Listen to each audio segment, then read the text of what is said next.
My pedagogical stance will reflect that I am most in alignment with the humanistic theorists as a basic philosophy of teaching and with the constructivists in terms of practical implementation of teaching and learning strategies. My personal philosophy guides my pedagogical stance and primarily the way I think of people. We all have our own stuff to deal with, so students are going to come to the classroom as complex individuals in need of understanding and patience, because in the end we are all on our own developmental path. I see the teacher's role as an objective observer who has the ability to compassionately encourage children along this path, a fellow traveller. This is very much in alignment with the humanistic theorists who also see people as having a natural inclination to growth in all of the ways that it is possible for people to grow, the teacher's role being that of facilitator. I was taken by the similarity of my own personal philosophy and that of the humanists.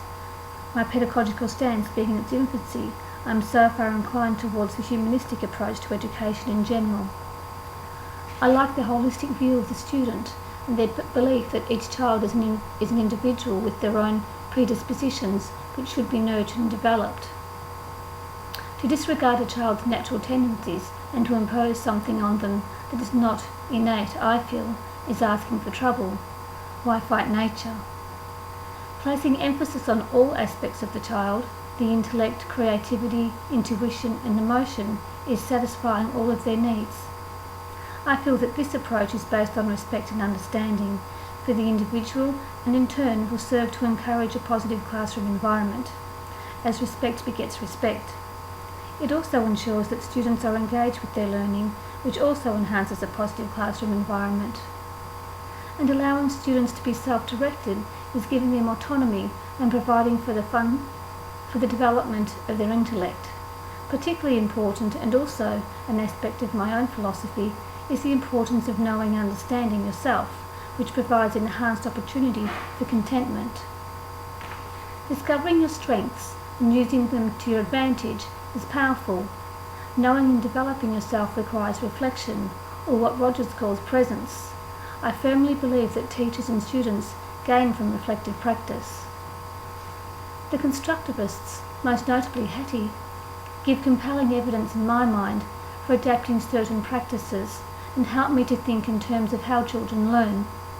I see the benefit, for example, in setting tasks that allow for discovery and the personal building of concepts and understandings, rather than presenting children with a body of knowledge. Ensuring that you assess prior knowledge and ideas so that you are teaching to the appropriate level. Providing continual encouraging feedback to help children direct their learning, and assessing that students have in fact reached the desired learning outcome. Similarly, I feel the social constructivist idea of students learning from each other and benefiting from a broad range of perspectives is a good argument for having students work in groups. However, although collaboration and group work appear to be in favour now, I'm not completely convinced that all students benefit from group work, and I believe much depends on the balance of the group. If the balance is right, great. I think the allocation of groups is an art in itself. I'm waiting for experience to be the decider. I do, however, feel that a whole class needs to be encouraged to work as a group, a community of learning, which I feel is the best approach to inhibiting behavioural issues. Both the humanist and constructivist place great value on the emotional safety of the learning environment, understanding that feeling secure equates to enhanced learning.